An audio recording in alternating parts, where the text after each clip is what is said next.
In a small town tucked between rolling hills and winding rivers, where evenings were marked by the tolling of a church bell and mornings began with the sound of roosters, there lived a little girl named Sophia.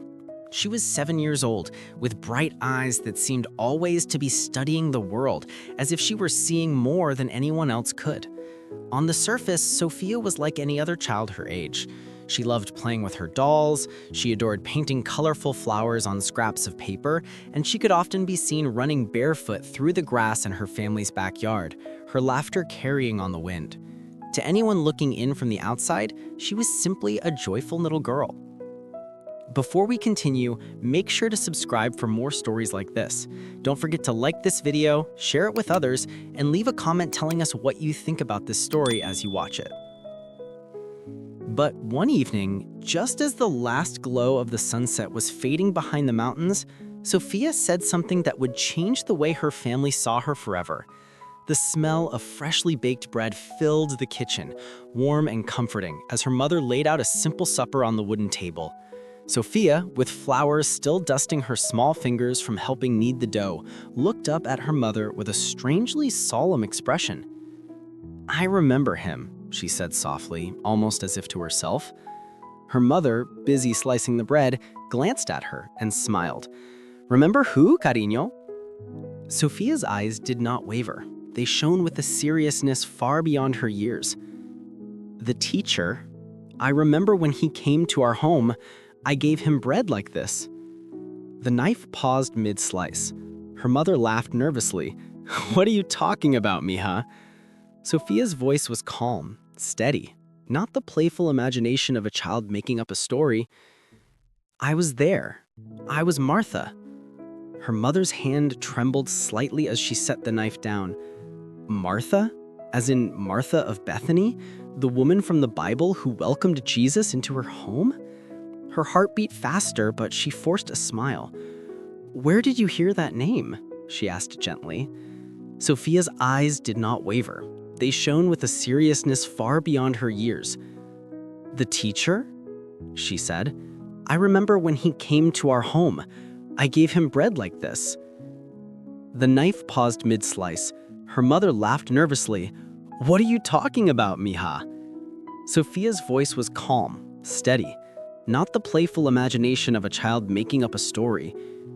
"I was there. I was Martha." Her mother's hand trembled slightly as she set the knife down. "Martha?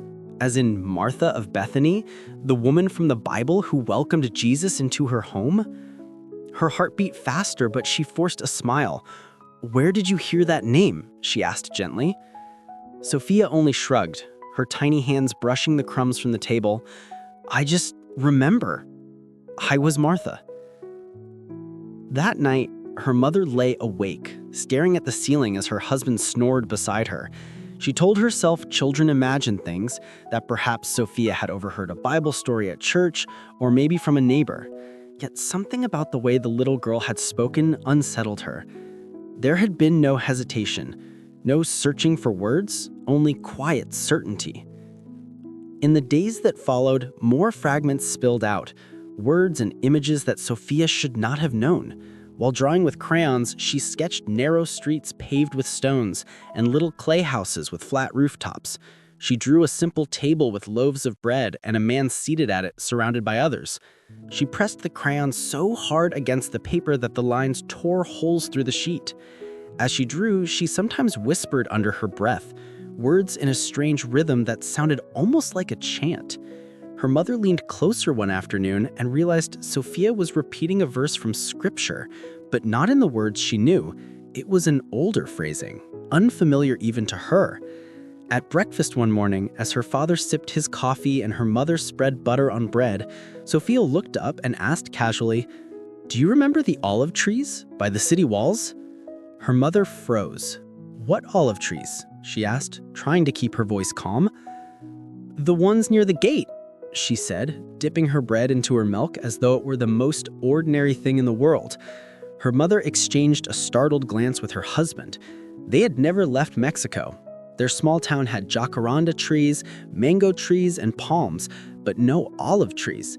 and certainly no one in their home had ever walked by ancient city gates. At first, they dismissed it as imagination.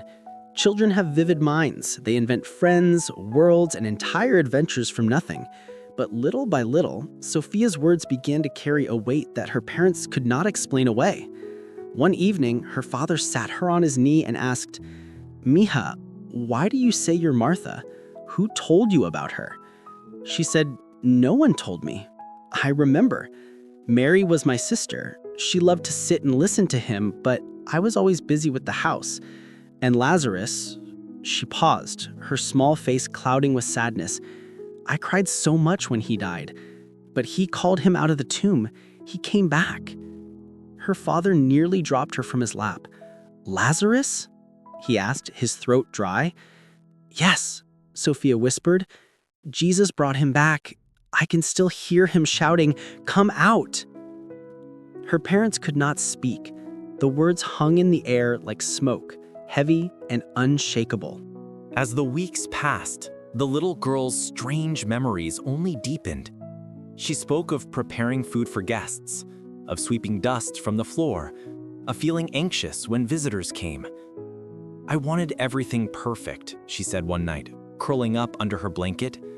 "But he told me not to worry so much. He said only one thing was needed." Her mother's breath caught. She knew that story.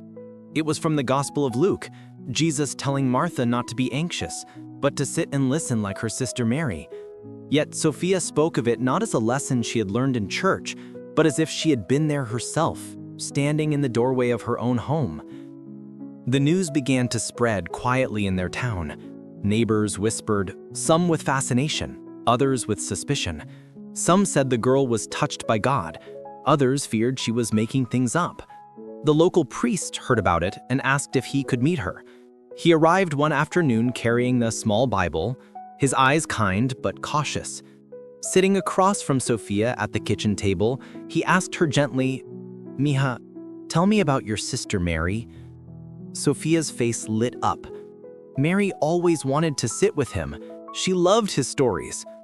"Sometimes I got angry because I had to do all the work. I wanted her to help me." But he said she chose the better part. The priest felt a chill run down his spine. "And Lazarus?" he asked. Sophia's voice grew soft. "I thought it was over. He was gone. I cried so much. But then Jesus came. He told me to believe. And when Lazarus walked out of the tomb, I knew he was the Son of God." The priest closed his Bible slowly, unable to find words. He left that evening deep in thought, his face pale. But for Sophia, the memories were not always peaceful. One night, her parents were awakened by the sound of weeping. They rushed to her room and found her trembling, her face wet with tears. "What's wrong, Mija?" her mother asked, gathering her in her arms. Through sobs, Sophia whispered, "I was so worried. I wanted everything perfect when he came. I scolded him. I told him he should make Mary help me. But he said I was anxious about many things. I feel ashamed. Why didn't I just listen to him?" Her parents held her close, whispering words of comfort, though their own hearts were heavy with questions. Not long after, the townspeople began to treat Sophia differently. Some neighbors crossed themselves when they saw her. Others avoided the family altogether. Journalists arrived from the city hoping for interviews, but her parents refused. They wanted to protect their daughter, to shield her from the noise and curiosity that was beginning to swirl around her. Yet despite the attention, Sophia remained simply herself, a little girl who played with dolls, who painted flowers, who still loved to run barefoot through the grass. But sometimes, when the house grew quiet, her parents would catch her staring at the horizon, her small face filled with a faraway look, as though listening to a voice only she could hear. One afternoon, as the sunlight streamed through the kitchen window, her father asked gently, "Do you still remember being Martha?" She tilted her head, thoughtful. "Yes," she said finally, "but it doesn't matter as much now. What matters is that I know him, that anyone can know him." Her father swallowed hard. his eyes moist. "Anyone?" "Anyone," Sophia said firmly. "That's why he came. That's why he rose again." Her words spread beyond their little town, carried by whispers and retellings, until they reached faraway places. Some dismissed it as fantasy, others called it a miracle. But those who listened carefully began to hear something more than a tale of a little girl with strange memories. They heard a message, a reminder of faith, of hope, of love. One evening, as the stars stretched across the night sky, Sophia stood before a small group gathered in the courtyard of their home. She looked at the faces around her, some skeptical, some longing, and said softly, "I don't know why I remember what I do. Maybe it's so I can tell you this.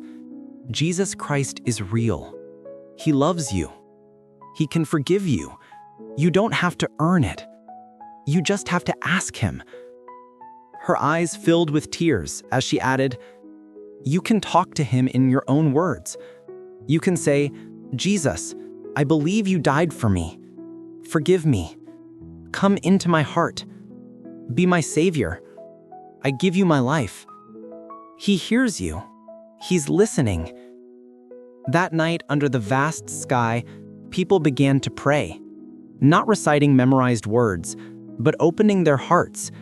And though no one could explain how or why a 7-year-old girl claimed to remember being Martha of Bethany, what lingered most was not the mystery of reincarnation or past lives.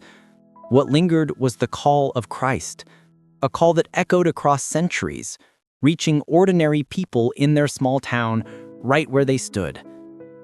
And yet, dear listener, it must be said clearly, this story is not history.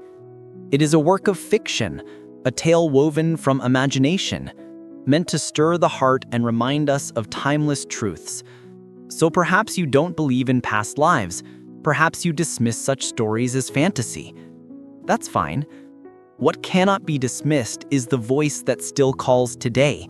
The same voice that once said, "I am the resurrection and the life. Whoever believes in me will live even though they die." The story of Sophia is not about reincarnation. It is not about mystery for the sake of mystery. It is about the same message that Martha herself once learned 2,000 years ago, that only one thing is needed, and that one thing is Jesus. And maybe, just maybe, the little girl story is a reminder to us all.